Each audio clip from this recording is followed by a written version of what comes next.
నిన్నటి దినాన్ని మనము క్రైస్తవుల యొక్క ఆరంభము, వారి యొక్క ప్రామాణికము అనేటువంటి విషయాన్ని ఆలోచన చేశాం.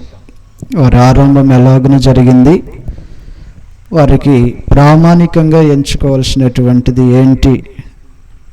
అపోస్తల కార్యాలు 17వ అధ్యాయంలో అపోస్తలులు మాట్లాడుతుంటే లేఖనాలు అలాగున్నాయో లేవో పరిశోధించినట్టుగా క్రైస్తవులు గ్రంథానికి వేరుగా ఏమీ ఆలోచన చేయరు, చేయాలనే ప్రయత్నం కూడా ఏమీ చేయరు అనేటువంటి ఒక విషయాన్ని గురించి నన్ను చర్చించారు. ఈ రోజున నాకు ఇవ్వబడినటువంటి సమాచారము లేదా అంశము క్రైస్తవుల ఆరాధన. క్రైస్తవుల ఆరాధన, ఆరాధన యొక్క విధానం అనే విషయాన్ని మనం ఆలోచన చేయబోతూ ఉన్నాం. ప్రభుదినం రాగానే అనేక మంది హృదయాల్లో సంతోషం. ఈ రోజున దేవుని సమ్ముఖానికి వెళ్తున్నాము, ఆరాధనకి వెళ్తున్నాము అని ఎంతో సంతోషకరమైనటువంటి విషయంగా వారు సిద్ధపడినటువంటి వారిగా కుటుంబాలతో బిడ్డలను తీసుకొని సమాజంగా కూడుకోవటానికి వెళ్ళటం అనేది జరుగుతూ ఉంటుంది. ఆయా పట్టణాల్లో అయితే చాలా ప్రత్యేకంగా ఆరాధన జరిగించడానికి ఆ సమయాన్ని గమనించి రవాణా వ్యవస్థల వారు కూడా కొన్ని బస్సెస్ ఎక్స్ట్రా పెడతారు. ఎందుకంటే ఈ సమయంలో ఆదివారము వారు కూడుకునేటువంటి సమయంగా గుర్తించి ప్రత్యేకమైనటువంటి రవాణా వాహనాలను కూడా హెచ్చించడం అనేది మనం చూస్తూ ఉంటాం పట్టణాల్లో. ఇలాగున ఆదివారము క్రైస్తవులు ఆరాధన దినముగా పరిగణించి వారు దేవుని ఆరాధించడానికి వెళ్తున్నటువంటి వారుగా ఉన్నారు. ఆరాధించేటువంటి వారికి ఆరాధన ఎలాగన చేయాలో, ఎవరికి చేయాలో, ఆరాధన ఎక్కడ చేయాలో ఈ విషయాలు కనుక తెలియకపోతే మనుషుడు ఆరాధన నుంచి పొందవలసినటువంటి ఫలాన్ని పొందలేడు.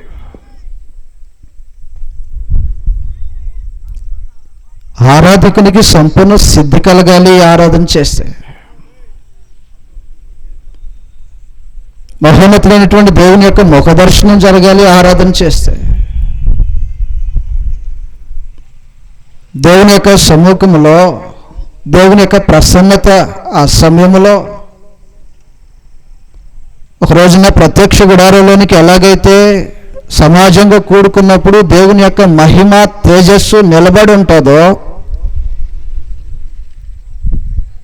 క్రీస్తు ప్రభు నుండి మనుషులు సమాజంగా కూడుకొని ఆరాధన చేస్తున్నప్పుడు ఆ స్థలము, ఆ సమయము మనుషులకు దీవెనకరంగా మలచబడుతుంది. ఆరాధన అంటే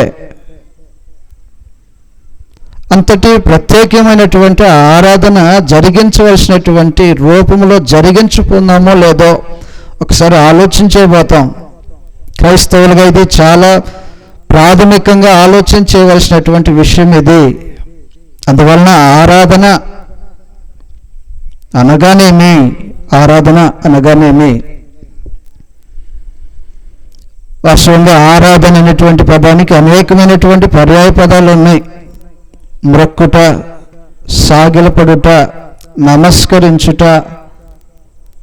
అనేకమైనటువంటి పర్యాయ పదాలు ఇవ్వబడ్డాయి. కానీ ఆరాధన అనేది మహోన్నతులైనటువంటి దేవుని యొక్క సర్వాధికారాన్ని గుర్తించి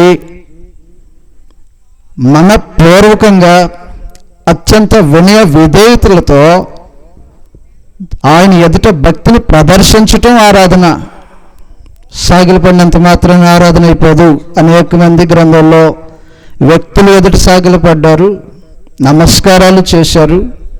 కాబట్టి నమస్కరించిందల్లా ఆరాధన అవ్వదు, సాగిలపడినదల్లా ఆరాధన అవ్వదు.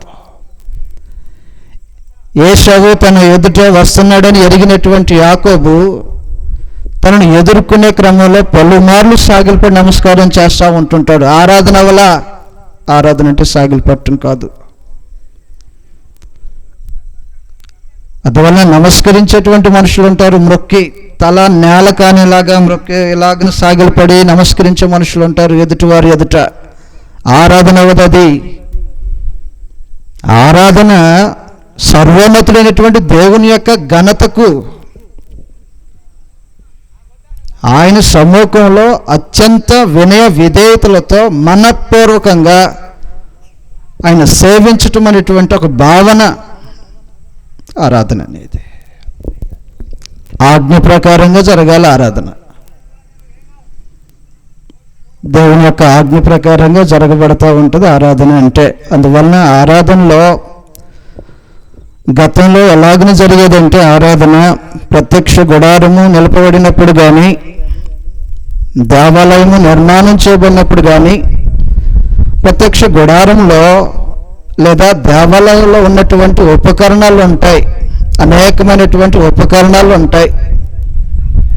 సముఖపు రొట్టెల బల్ల, ధూపవృక్షము, ధూప వేదిక, అతి పరిశుద్ధ స్థలంలో ఉండేటువంటి మందస్సము, బయట గంగాళము, పరిశుద్ధ స్థలానికి అతి పరిశుద్ధ స్థలానికి మధ్యలో ఉన్నటువంటి ఆ అడ్డుతెర తర్వాత ఉన్నటువంటి ఆవరణము, బయట ఉన్నటువంటి ఆవరణము, ఇలాగన ఉపకరణాలుగా అనేకమైనటువంటి పరిస్థితులు మనకు కనబడతా ఉంటాయి ఛాయారూపంలో.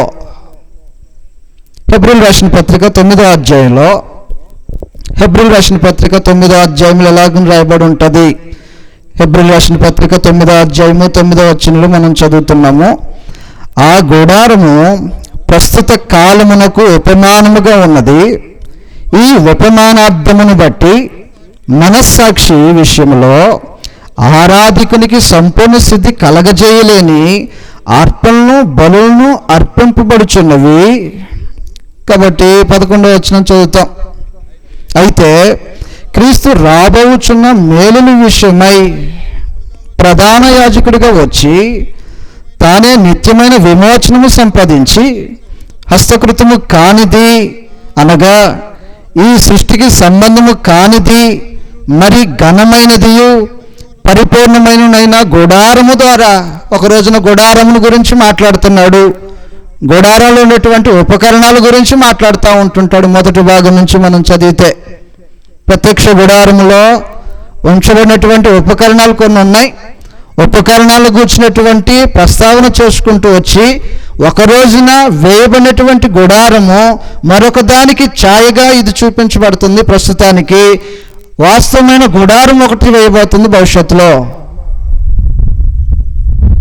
కాబట్టి వేయబడినటువంటి గుడారము కానీ, నిర్మించబడినటువంటి దేవాలయము కానీ భవిష్యత్తులో ఒక దానికి, వాస్తవమైన దానికి, నిజ స్వరూపానికి ఛాయగా కనిపించబడుతున్నటువంటి సంగతులు ఇవి. హెబ్రీయులకు రాసిన పత్రిక 10వ అధ్యాయము మొదటి వచ్చిన భాగంలో మనం చదివితే ఎలాగని రాయబడి ఉంటుంది. ధర్మశాస్త్రము రాబోచున్న మేలుల ఛాయగలది. అందువలన ఏం చూపించింది ధర్మశాస్త్రము? ఒక వాస్తవమైనటువంటి దానికి రూపచిత్రాన్ని చూపించింది ధర్మశాస్త్రం.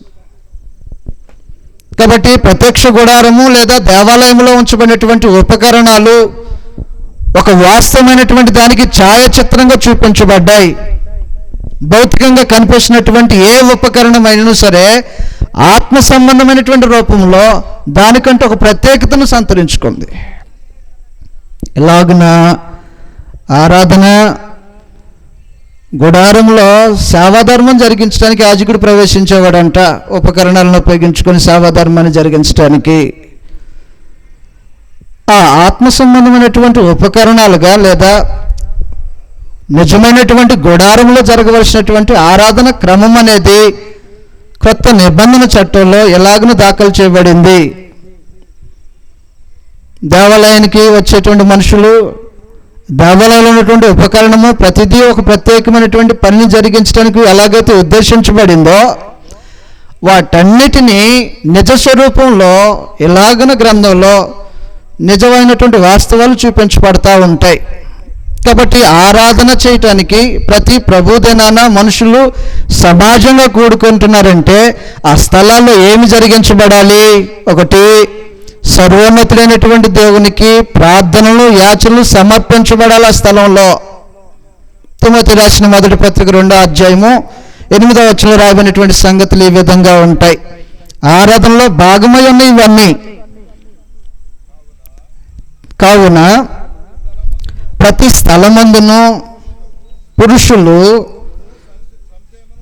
కోపమును సంశయమును లేనివారై పవిత్రమైన చేతులెత్తి ప్రార్థన చేయవలనని కోరుచున్నాను. అందువలన సమాజంగా కూడుకున్నప్పుడు మహోన్నతుడైనటువంటి దేవుని యొక్క సహాయమును అర్జించటము, యాచనలు సమర్పించటము,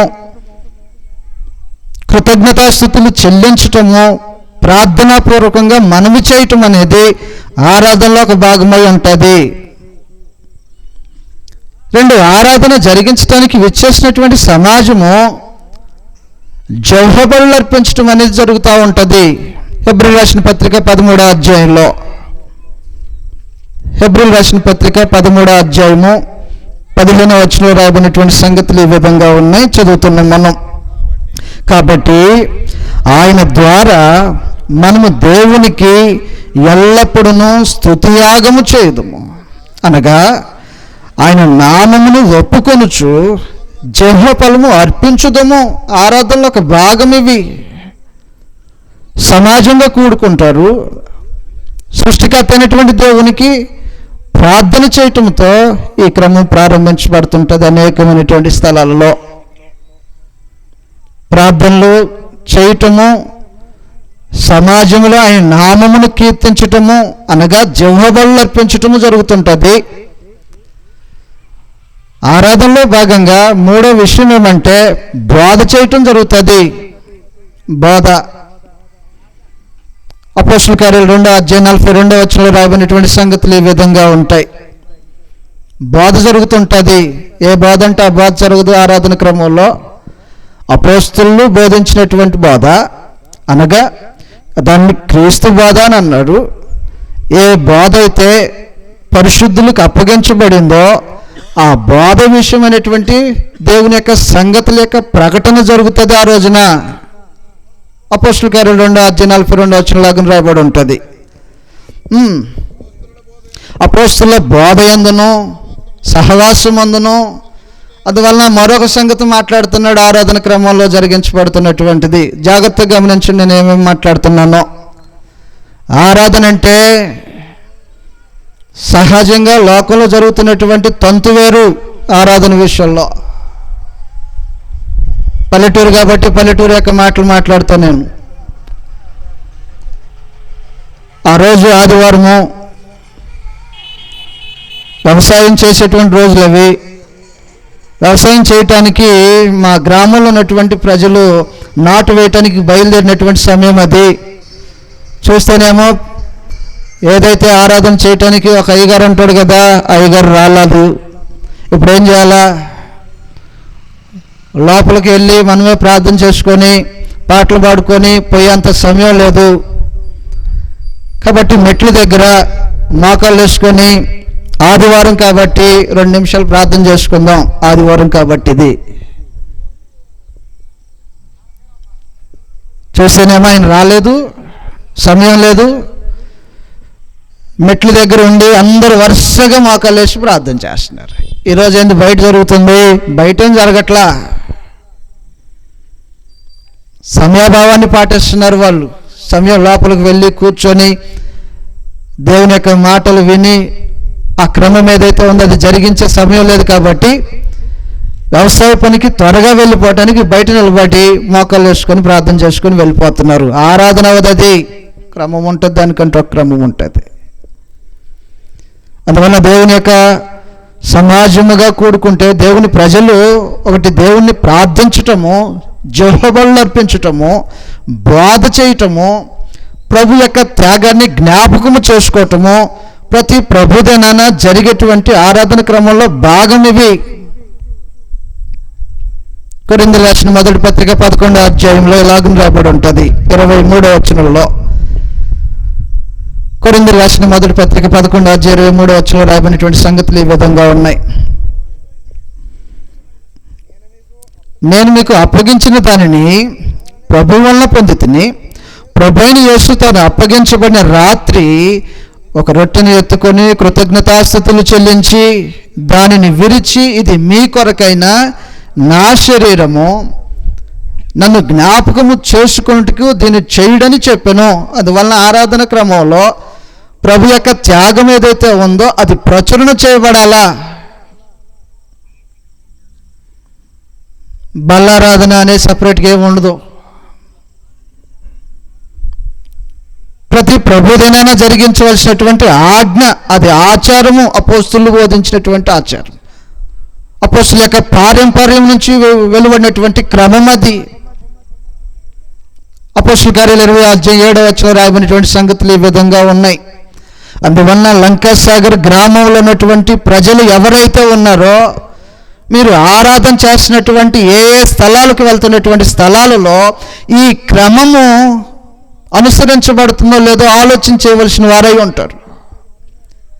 లేదండి మాకు 2 వారాలకు ఒకసారి నీ ఆరాధన క్రమబద్ధీకరంగా జరగట్లేదని అర్థం. మోసం చేస్తున్నారు మిమ్మల్ని. అపోస్తుల కార్యాలు 20:7 రాయబడిన సంగతులు ఇవి.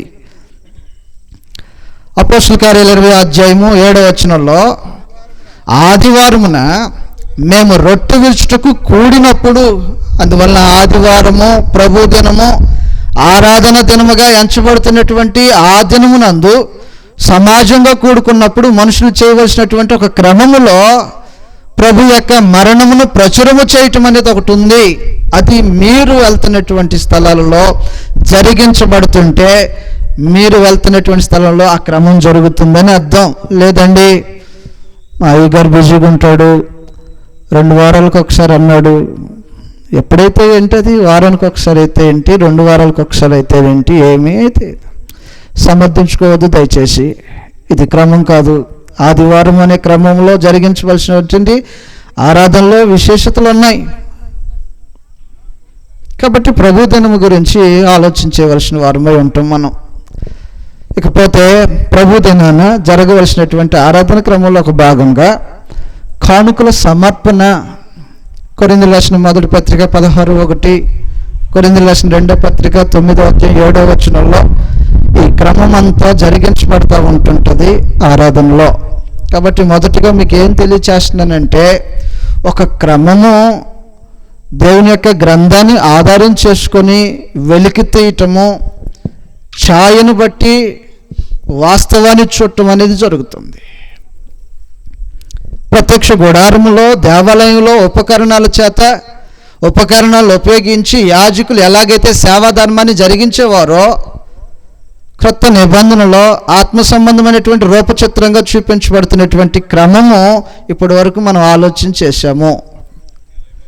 అందువలన ఆరాధన, దాని యొక్క క్రమము, దానిలో విమర్చబడవలసినటువంటి భాగములు అవన్నిటిని జరిపించినప్పుడు మాత్రమే అది ఆరాధనగా పరిగణించబడిద్ది, లేకపోతే ఆరాధనగా పరిగణించబడదు.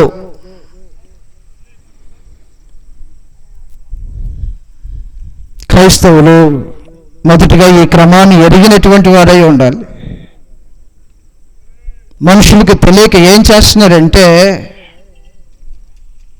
ఒకే ఒక భాగములో పాలు పొందుకొని ఆరాధన అయిపోయింది అనేటువంటి తలంతుల్లో ఉన్నారు, మనుషుల ఆలోచనలో ఉన్నారు.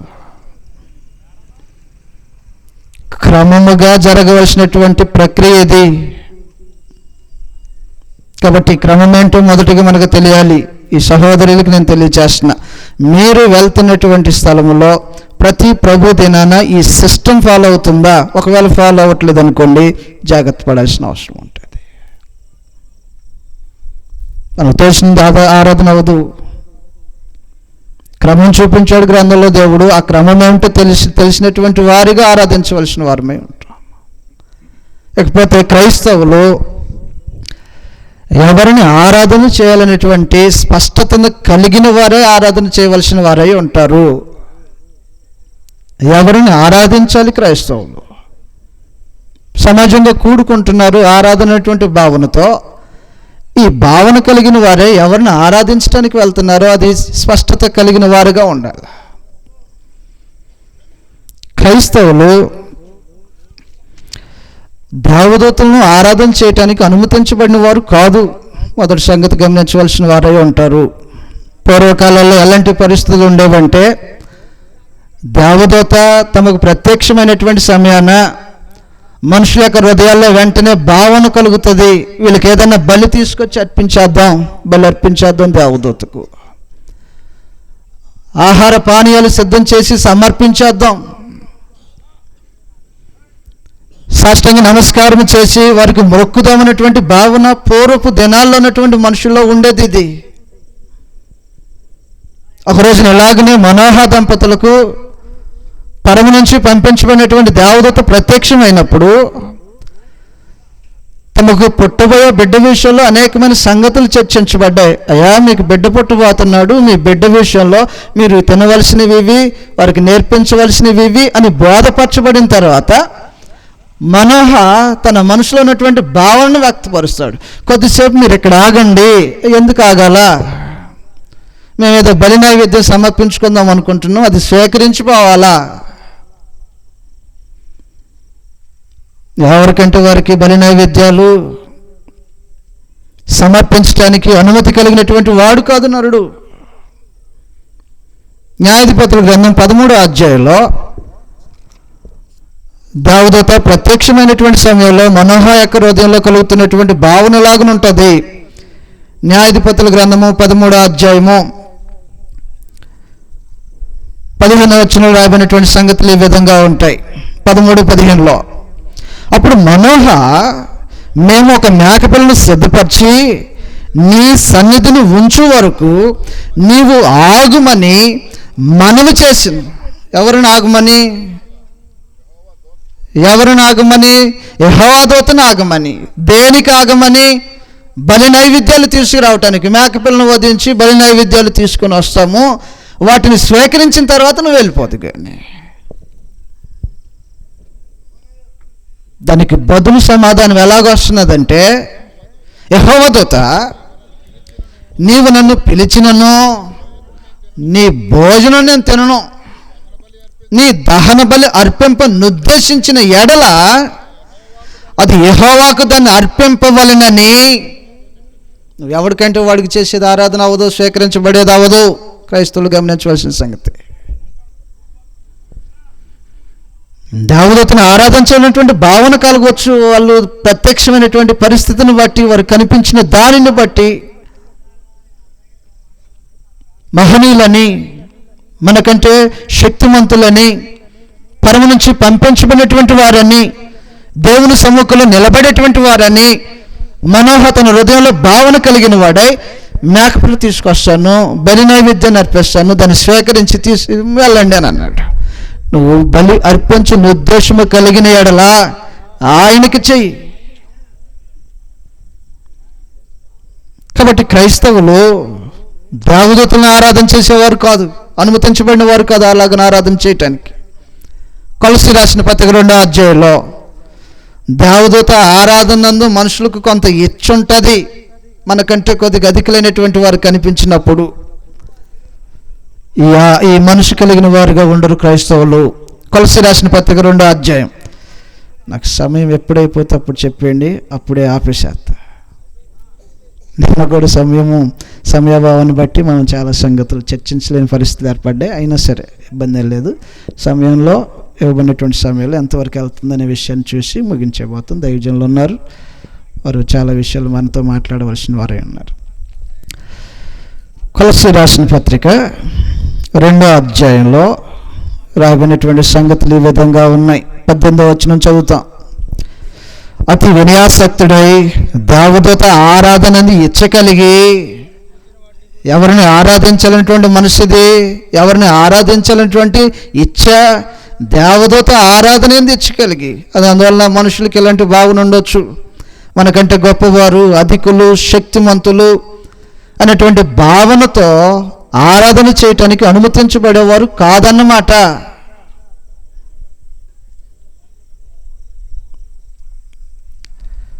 క్రైస్తవులు స్రష్టమును పూజించుటకు కానీ ఆరాధించుటకు కానీ అనుమతి కలిగిన వారు కాదు.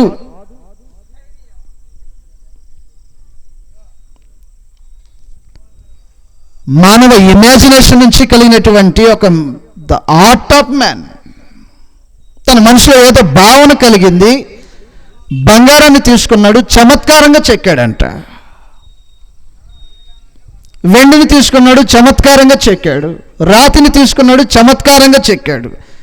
చెక్కబడినటువంటి దాని ఎదుట తను లోబడి విధేయత చూపించి దేవత్వం కలిగినటువంటి భావన కలిగి ఏ కార్యక్రమం చేయటానికైనా క్రైస్తవుడు అనుమతి పొందినవాడు కాదు అనే సంగతులు గ్రంథంలో తేటతెల్లమవుతున్నాయి. అపోస్తలుల కార్యాలు 17వ అధ్యాయము 29వ వచనంలో రాయబడినటువంటి సంగతులు ఈ విధంగా ఉంటాయి. అపోస్తలుల కార్యాలు 17వ అధ్యాయము 29వ వచనంలో రాయబడినటువంటి సంగతులు ఇవి.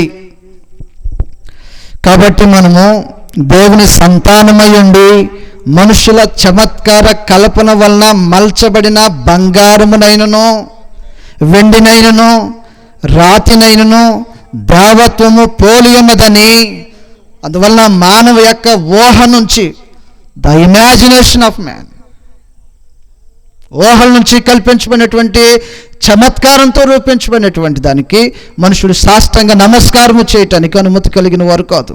సృష్టమును పూజించరు క్రైస్తవులు. రోమీయులకు రాసిన పత్రిక 1వ అధ్యాయము 25వ వచనంలో సృష్టికర్తకు బదులుగా సృష్టమును పూజించినటువంటి అనేకుల వలె దేవుని ప్రజలు ఉండకూడదు. దేవదూతలను ఆరాధన చేయటానికి అనుమతి కలిగిన వారు కాదు. సృష్టమును ఆరాధన చేయటానికి అనుమతి కలిగిన వారు కాదు. మానవ మాత్రులకు ఆరాధనటువంటి భావనతో మ్రొక్కటము నమస్కారము చేయటానికి క్రైస్తవులు అనుమతి కలిగిన వారు కాదు. లోకం నందు జరుగుతున్నటువంటి తంతిది రెవరెండ్ అని రాస్తారన్నమాట. వివాహ పత్రికలలో ఎప్పుడైనా చూసినప్పుడు వివాహ పత్రికలలో వారి పేరుకు ముందు రెవరెండ్ రాసుకునే వాళ్ళు ఉన్నారండి ఇక్కడ? ఎవరైనా రాసిన వాళ్ళు ఉంటే గమనించండి. ఎప్పుడైనా క్రైస్తవ వివాహ కార్డు ఎవరికైనా ఇంటికి వచ్చినప్పుడు ఎస్పెషల్లీ దాన్ని చూడటం గమనించండి. ఇప్పటి నుంచి అయినా సరే రెవరెండ్ అని రాయటం, వాళ్ళ పేరు రాయటం. రెవరెంట్ అంటే అర్థం ఏంటంటే పూజనీయుడు.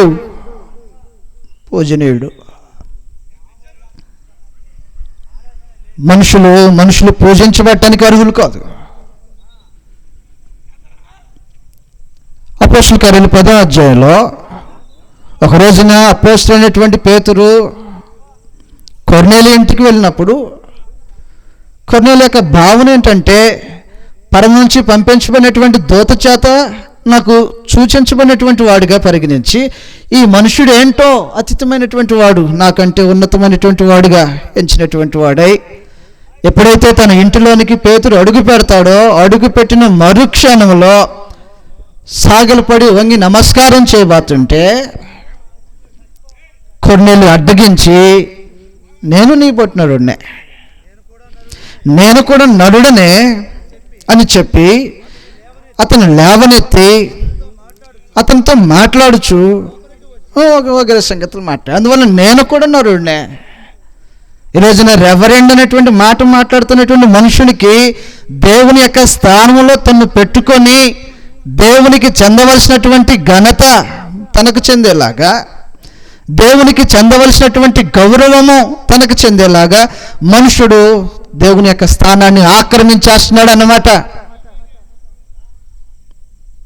దానియేలు గ్రంథం 3వ అధ్యాయంలో అగ్నిగుండంలో పడవేయబడినటువంటి షడ్రక్ మెషక్ అబేద్నెగో అని చెప్పబడుతున్నటువంటి మనుషులు బ్రతుకున్నారో లేదని అన్యజనుడైనటువంటి ఒక రాజు వచ్చి చూసి వారిని బయటికి తీయించినప్పుడు అగ్నివాసనైన వారికి అంటకుండు చేత చూసి తాను చేసిన స్టేట్మెంట్ ఏంటంటే ఈ దేవుడు పూజార్హుడు,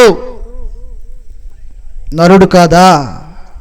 దానియేలు గ్రంథం 3వ అధ్యాయంలో 28వ వచనంలో రాయబడినటువంటి సంగతులు ఈ విధంగా ఉంటాయి. నెబుకద్నెజరు షడ్రకు మెషకు అబేద్నెగోయను చెప్పబడుతున్న సంగతులు అర్థమవుతున్నాయి కదా, అందుకని చెప్పలేదు నేను. బయటికి రాయబడినటువంటి సంగతులను పరీక్షించండి, మీకు అర్థమవుతుంటుంది. పూజార్హుడు దేవుడై ఉంటే మనుషులు రెవరెండ్ అనేటువంటి భావన కలిగిన వారే, పూజనీయుడు, దైవ సంభూతుడు అనేటువంటి మనుషులు ఎవరైనా మీ ఇంటికి వచ్చి మిమ్మల్ని ఆరాధన చేయటానికి మిమ్మల్ని పిలిస్తే మీరు జాగ్రత్త పడండి వారితో. ఎందుకంటే తాను పిలువబడుతున్నటువంటి పిలుపే తప్పది. అందువల్ల క్రైస్తవుడు దేవదూతలను కానీ, నరమాత్రులు కానీ, మానవ ఆలోచన నుంచి కల్పించబడినటువంటి చెక్కబడినటువంటి వాటిని కానీ పూజించేవాడు కాదు, ఆరాధించేవాడు కాదు, వాటికి ఆరాధన చేసేవాడు కాదు. నెంబర్ 4, క్రైస్తవుడు తమకు ఎవరిని ఆరాధన చేయాలో ఎరిగి ఆరాధన చేస్తాడు. ఆరాధన కోరిన వారు ఎవరో చూస్తాడు, ఎవరికి ఆరాధన చేయాలో ఎరిగిన వాడే ఆరాధన చేస్తాడు. ఈరోజు ఉన్నటువంటి క్రైస్తవ సమాజంలో ఉన్నటువంటి ఒక ప్రధానమైనటువంటి సమస్య ఏంటంటే తాము చేస్తున్నటువంటి పనిలో స్పృహ లేకోకుండా చేయటం.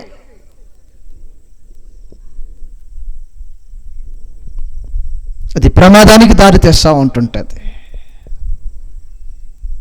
తమకు తెలియని దాన్ని ఆరాధన చేసేవారు కాదు క్రైస్తవులు, తాము ఎరిగిన వారే ఆరాధన చేస్తుంటారు అన్నమాట. యోహాను సువార్త 4వ అధ్యాయంలో 20వ వచనంలో సమరయ స్త్రీతో ప్రభువైన యేసు మాట్లాడుతున్నటువంటి సమయం అది. వారిద్దరి మధ్యలో సంభాషణ జరుగుతుంది. వారు మాట్లాడుతూ ఆరాధన అటువంటి విషయం దగ్గరకు వచ్చారు. అయ్యా, మీ వాళ్ళు ఈ స్థలంలో, మా వాళ్ళు ఆ స్థలంలో, ఇంతకు ఏంటి విషయం అనేటువంటి దాని దగ్గరకు వస్తే ప్రభువైన యేసు మాట్లాడు, అమ్మా, ఒక కాలం వచ్చుచున్నది, ఆ కాలమందు పర్వతం మీదనైనను యెరూషలేములోనైనను తండ్రిని ఆరాధింపరు. నా మాట నమ్ముము, మీరు మీకు తెలియని దానిని ఆరాధించువారు. ఇలాగను కూడా ఆరాధన జరిగిద్దా? ఏం చేస్తున్నామో తెలియక, ఎవరికి చేస్తున్నామో తెలియక, ఎందుకు అలాగను చేస్తున్నామో తెలియక ఆరాధన first service, second service, third service. ఉన్నారు ఎలాంటి వాళ్ళు మిమ్మల్ని ఇన్వైట్ చేసేటువంటి వాళ్ళు. మీరు రాలేకపోయారు. ఇప్పుడు వచ్చినటువంటి సమస్య ఆన్లైన్లోకి వచ్చేసేయండి. Online service. సమరయ స్త్రీతో ప్రభువైన యేసు మాట్లాడుతున్నటువంటి మాటలు ఇవి. మీరు మీకు తెలియని దానిని, అసలు మీరు ఏం చేస్తున్నారో మీకు తెలియట్లా. చేస్తున్నారు. ఎందుకు చేస్తున్నారు తెలియదు. అలాగే ఎందుకు చేయాలి అది తెలియదు. క్రైస్తవుడు ఎలాగని ఆరాధన చేసేవాడై ఉండడు. ఇలాంటి పరిస్థితుల్లో చిత్రమైనటువంటి రూపంలో కనిపించేటువంటి మహనీయులు ఇంకొక చోట కనబడతా ఉంటుంటారు. ఏథెన్స్ పట్టణంలో అపోస్తలుడైన పౌలు ఎదురు చూస్తున్నాడు తన వారి కోసము, రావాల్సిన వారి కోసము. ఆ పట్టణము బహు ప్రాచీనమైనటువంటి పట్టణాల్లో పేరు పొందినటువంటి పట్టణం కాబట్టి ఆ పట్టణం యొక్క వైభోగం ఎలాగుంటుందో చూస్తూ ఉన్నాడు. ఆకర్షించబడినటువంటి వాడి వల్లే ఆ స్థలంలో ఏముందో అక్కడేముందో అనేటువంటి భావనతో ఆ పట్టణం అంతా కలిసి చూస్తున్నప్పుడు ఆ స్థలంలో ఉన్నటువంటి మనుషులు భక్తిపరులాగా కనపడ్డారు. కానీ వాళ్ళకి ఏమి తెలియదంటే దేవుడెవరో తెలియనటువంటి పరిస్థితుల్లో బలిపీఠాలు కట్టి అర్పణలు అర్పిస్తున్నటువంటి వారుగా ఉన్నారు. అపోస్తల కార్యాలు 17వ అధ్యాయంలో రాబడినటువంటి సంగతులు ఈ విధంగా ఉంటాయి. 23వ వచనం చదువుతాం. అపోస్తల కార్యాలు 17వ అధ్యాయము 23వ వచనంలో రాబడినటువంటి సంగతులు ఇవి. ఏథెన్స్ వారులారా, మీరు సమస్త విషయములలో అతి దేవతా భక్తి గలవారై ఉన్నట్లు నాకు కనబడుచున్నది. నేను సంచరించుచు మీ దేవతా ప్రతిమను చూచుచుండగా ఒక బలిపీఠం నాకు కనపడిందట. అందువల్ల చూస్తున్నాడు అపోస్తలుడైన పౌలు, ఈ ప్రాంతాల్లో ఏమున్నాయి, ఈ ప్రజలు ఎలాగున్నారు, ఈ ప్రజల యొక్క నివాసాలు ఏంటి, ఈ పట్టణంలో ఉన్నటువంటి ప్రాముఖ్యతలు ఏంటి అనేటువంటి భావనతో ఆ పట్టణాన్ని చూసుకుంటూ పోతుంటే అనేకమైనటువంటి స్థలాల్లో బలిపీఠాలు కనబడతా ఉన్నాయి అన్నమాట. ఒక బలిపీఠం దగ్గరకు వచ్చాడు. ఆ బలిపీఠం మీద చిత్రమైనటువంటి విషయం ఏంటంటే మాకు కూడా తెలియని దేవుడు, మాకు కూడా తెలియని దేవుడు. ఏథెన్స్ పట్టణస్లో రాసినటువంటి బలిపీఠం మీద ఉన్నటువంటి పేరు. మీకు దేవుడు ఎవరో తెలియదా? మాకు తెలిసినటువంటి పేర్లన్నీ రాశాం. ఇది ఎందుకు రాశారు? మాకు తెలియదు. అది ఇంకెవరన్నా మిస్ అయ్యారేమో. ఒకవేళ మిస్ అయితే అందువల్ల మాకు తెలియకుండా ఇంకెవరన్నా ఉంటే వాళ్ళకి సంబంధించింది ఇది. ఏ బాబు, అందరికి కట్టావు కదా, నాకేది బలిపీఠమని ఎవరన్నా సడన్గా మమ్మల్ని వచ్చి ప్రశ్నిస్తే అందుకోసమే మీకు కట్టేది మాకు తెలియదు కాబట్టి అని చెప్పి తప్పించుకోవటానికి జ్ఞానయుక్తంగా ఆలోచన చేసినటువంటి ఏథెన్స్ పట్టణస్థులు తెలియబడిన దానికి వారు చేసినటువంటి క్రమం అది. అందువలన క్రైస్తవులు తెలియక ఆరాధన చేసేవారు కాదు. ఎవరిని ఆరాధించాలి? వారు ఆరాధన కోరినటువంటి వారిని ఆరాధించేవారు, అనగా తండ్రిని ఆరాధించేవారు క్రైస్తవులు. యోహాను సువార్త 4వ అధ్యాయంలో క్రైస్తవులు ఆరాధన చేసేది ఎవరికంటే ప్రభువైన యేసు యొక్క మాటల్లో ఎలాగని వివరించబడింది. యోహాను సువార్త 4వ అధ్యాయము 23, 22, 23 వచ్చలో, మీరు మీకు తెలియని దానిని ఆరాధించువారు, మేము మాకు తెలిసిన దానిని ఆరాధించువారము, రక్షణ యూదుల నుండియే కలుగును. అయితే యథార్థముగా ఆరాధించువారు ఆత్మతోనూ సత్యముతోనూ తండ్రిని ఆరాధించు కాలము. ఎవరిని ఆరాధించు కాలం అది? స్పష్టత ఉందా అందుట్లో గ్రంథంలో? మాట్లాడుతున్నటువంటి వారు ఎవరు? ఆరాధన నీకే అని పాడితే పాడేవాళ్ళు ఉన్నారో లేదో లోకంలో? ఎవరికి ఆరాధనని పాడే మనుషులు ఉన్నారు లోకంలో? అందువల్ల లోకంలో ఉన్నటువంటి మనుషుల యొక్క అభిప్రాయాలకు గ్రంథంలో ఉన్నటువంటి సంగతులకు ఏమైనా వ్యత్యాసం కనిపిస్తుందో లేదో చూడాలి. ఆరాధన కోరుకుంటున్నటువంటి వారు తండ్రి అని ప్రభువైన యేసు మాట్లాడుతున్నారు. ఒక వాస్తవమైనటువంటి సంగతి ఏంటంటే, ఆయన శరీరధారిగా ఉన్నటువంటి దినాలలో యెరూషలేం పట్టణానికి వెళ్ళేవాడంట నిత్యం తన వాడుక చొప్పున తల్లిదండ్రులతో కలిసి. యెరూషలేం పట్టణానికి ఎందుకు వెళ్తావు? నా తల్లిదండ్రులు వెళ్తారు. నీ తల్లిదండ్రులకి ఏం పని? నియమం ఉంది, మా ధర్మశాస్త్రం మాకు బోధించింది. ఏమని బోధించింది? సంవత్సరానికి నియామక కాలాలు ఉన్నాయి, మేము వెళ్ళవలసిన వారమై ఉంటాము. దేవునికి అర్పించవలసినటువంటి అర్పణలు, పండుగ నియామక కాలాల్లో ఆచరించవలసినటువంటి ఆచారం ఏదైతే ఉంటుందో అది ఆచరించి రావాల్సిన వారమై ఉంటాం. నేను కూడా. ఏంది కృష్ణ ప్రభా, నువ్వు కూడానా?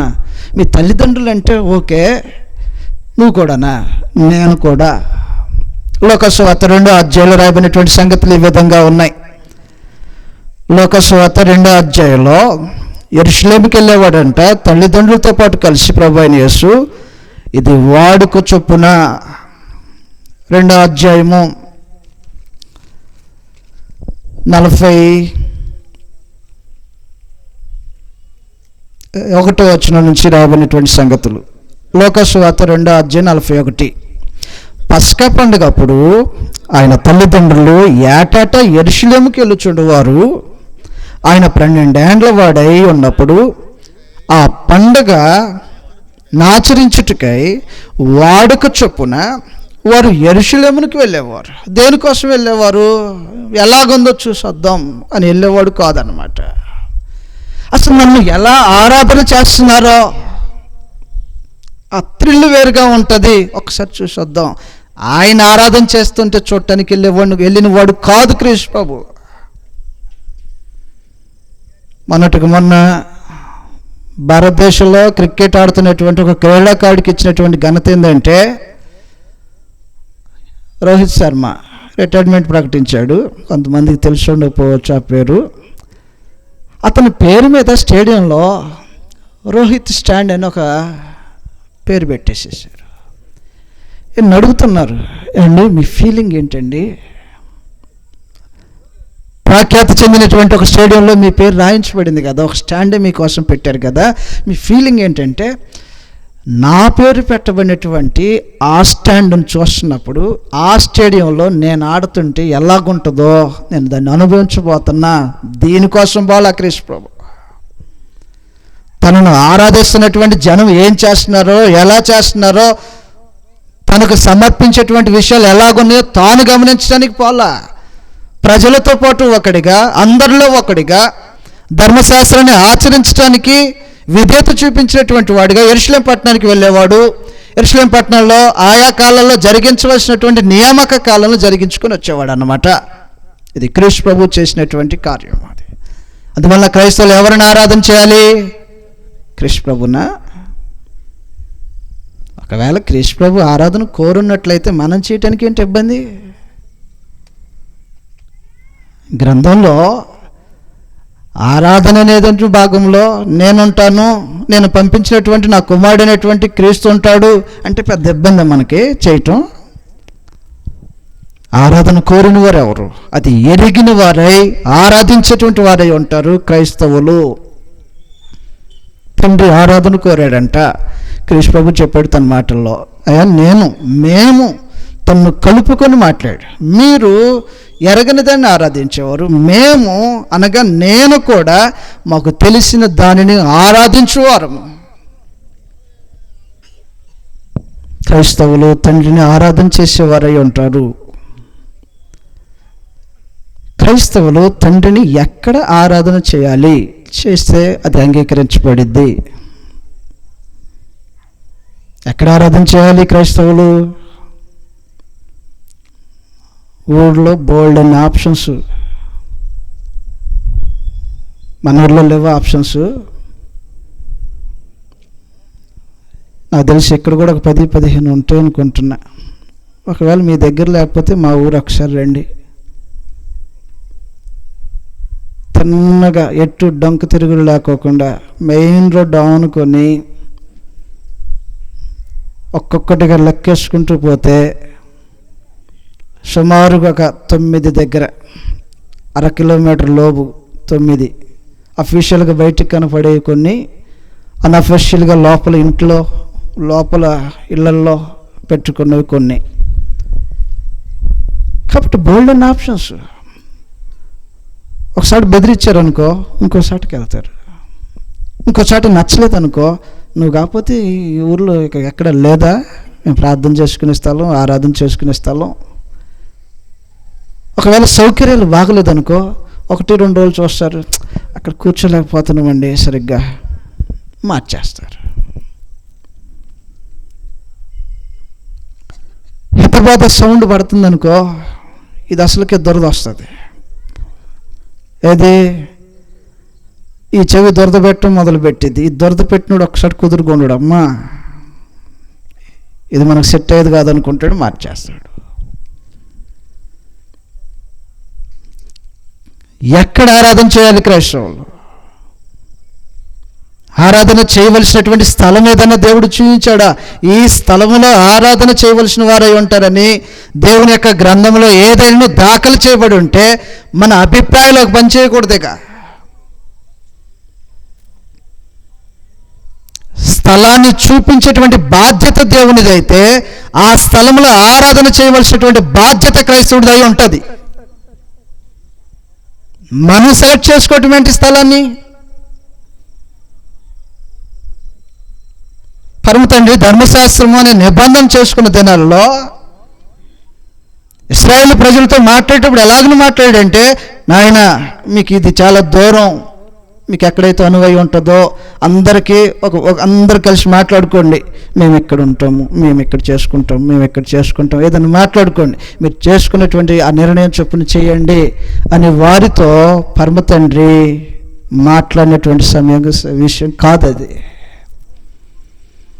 పరమ తండ్రి చూపించాడట, నీకు ఇష్టం వచ్చిన స్థలం కాదు, నీకు అనువైన స్థలం కాదు, నువ్వు కోరుకున్నటువంటి స్థలం కాదు, నేను చూపిస్తా, నువ్వు ఎక్కడున్నా సరే.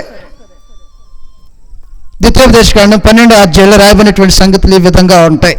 అందువలన ఛాయారూపంలో చూపించబడుతున్నటువంటి ధర్మశాస్త్రంలోనే ఆరాధన చేయవలసినటువంటి స్థలం ఎక్కడో దేవుని చేత చూపించబడితే నిజస్వరూపమైనటువంటి క్రొత్త నిబంధనలో దేవుని జనమని పిలువబడుతున్నటువంటి వారికి దేవుడు స్థలాన్ని చూయించుకోకుండా మానుతాడా?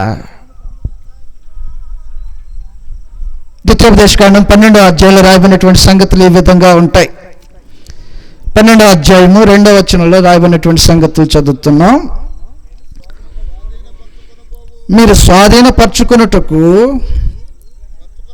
పరుచుకొనబోవు జనులు గొప్ప పర్వతముల మీదను మెట్టల మీదను పచ్చని చెట్లన్నిటి కిందను ఎక్కడనైతే పూజించునో, ఎక్కడెక్కడని చెప్పుకుంటూ వచ్చాడు. ఒక రోజు ఉన్నటువంటి కనాను దేశంలో ఉన్నటువంటి ప్రజలు ఎక్కడెక్కడ? పచ్చని చెట్ల కింద భక్తిభావాలు ప్రదర్శించబడుతున్నటువంటి జనం వారు మెట్టల మీద, పర్వతాల మీద, ఈ స్థలం నచ్చిందంటే ఈ స్థలంలో, ఆ స్థలం నచ్చిందంటే ఆ స్థలంలో, మరొక స్థలం నచ్చిందంటే మరొక స్థలంలో తమ భక్తిభావాలు ప్రదర్శించుకుంటున్నటువంటి జనము ఆ జనమైతే నా జనం ఎలాగుండాలో చెప్తున్నాడు. ఎలాగుండాలి ఆ జనము? 12వ అధ్యాయంలో మనం చదువుతూ ఉన్నాం అనమాట. 4వ వచనం నుంచి చదువుతాం, లేదా 5వ వచనంలో ఎలాగని రాయబడి ఉంటుంది.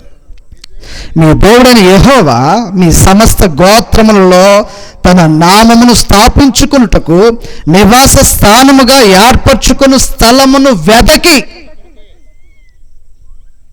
ఎక్కడ? ఏ స్థలాన్ని వెతకాలా? మా ఇంటికి దగ్గరగా ఏదుందో ఈ ఎతుకులాటొద్దు. నడవలేకపోతున్నామండి.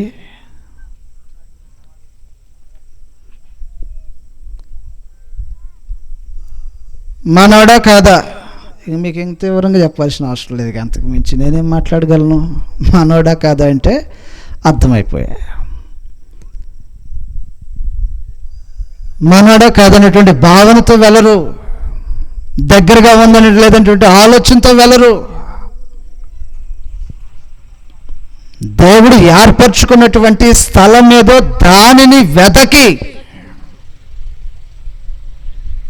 ఏ రోజన్నా క్రైస్తవులుగా బ్రతుకుతున్నటువంటి ఈ జీవితంలో నిజంగా దేవుడు ఆరాధన కోరుకుంటున్నటువంటి స్థలమునకే నేను వెళ్తున్నానా లేదనేటువంటి పరిశీలన చేయగలిగితే మానవ జీవితాలు అద్భుతంగా మారుతాయి. మనకు తోచిన స్థలంలో కాదన్నమాట. పరమ తండ్రి ఏం చేశాడంటే, నేను కోరుకుంటున్నటువంటి ఒక స్థలం ఉంటుంది, ఆ స్థలానికి రావాలి. ఏదొచ్చినా మీ మొక్కుబళ్ళు ఆ స్థలంలోనే, నైవేద్యాలు ఆ స్థలంలోనే, స్వేచ్ఛార్పణలు ఆ స్థలంలోనే. ద్వితీయోపదేశకాండం 12వ అధ్యాయం 12వ వచనం లాగా రాయబడి ఉంటుంది. 11 నుంచి చదువుతా. నేను మీకు ఆజ్ఞాపించు సమస్తమును అనగా మీ దహన బలులను, మీ బలులను, మీ దశమ భాగములను, ప్రతిష్టాపములుగా మీరు చేయు నైవేద్యములను, మీరు యెహోవాకు మొక్కుకొను మీ శ్రేష్టమైన మొక్కుబళ్ళను మీ దేవుడైన యెహోవా తన నామమునకు నివాస స్థానముగా ఏర్పరచుకుని స్థలమునకే, స్థలమునకు అన్నాడో స్థలమునకే అని అన్నాడో గ్రంథంలో స్పష్టంగా రాయబడి ఉంది. అంటే ఆ స్థలం కాకుండా ఇంకో స్థలానికి కుదరదా? ధర్మశాస్త్రము నిలిచినంత కాలము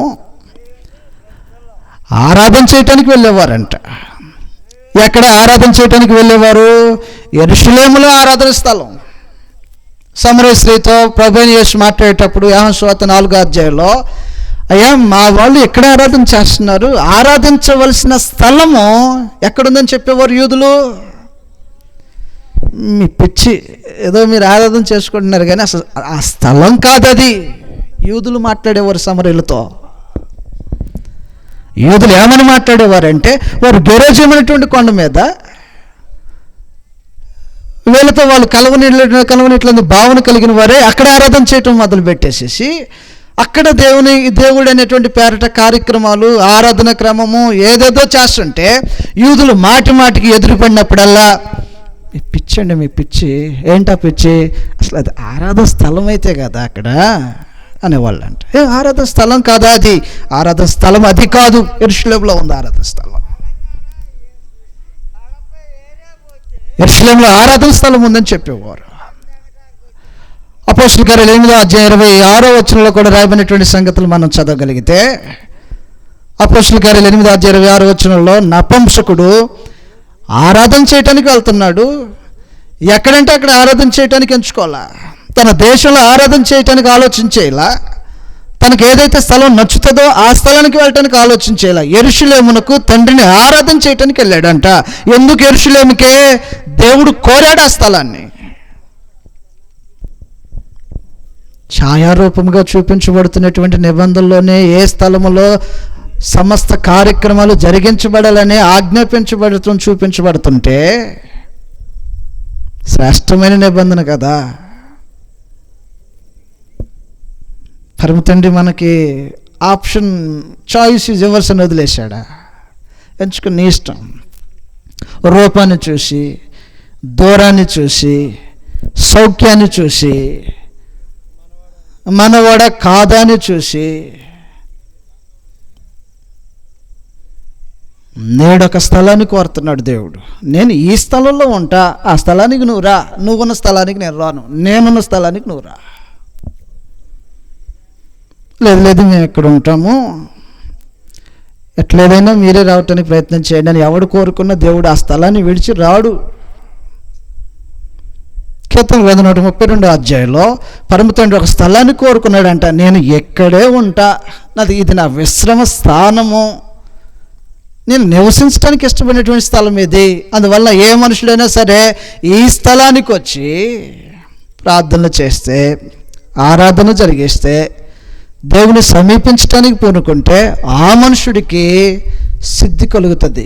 ఆరాధికునికి సంపూర్ణమైన సిద్ధి కలగటానికి దేవుడి ఏర్పాటు. కీర్తన 132 రాయబడినటువంటి సంగతులు చదువుతాం. 13 యెహోవా సియోనును ఏర్పరచుకొని ఉన్నాడు.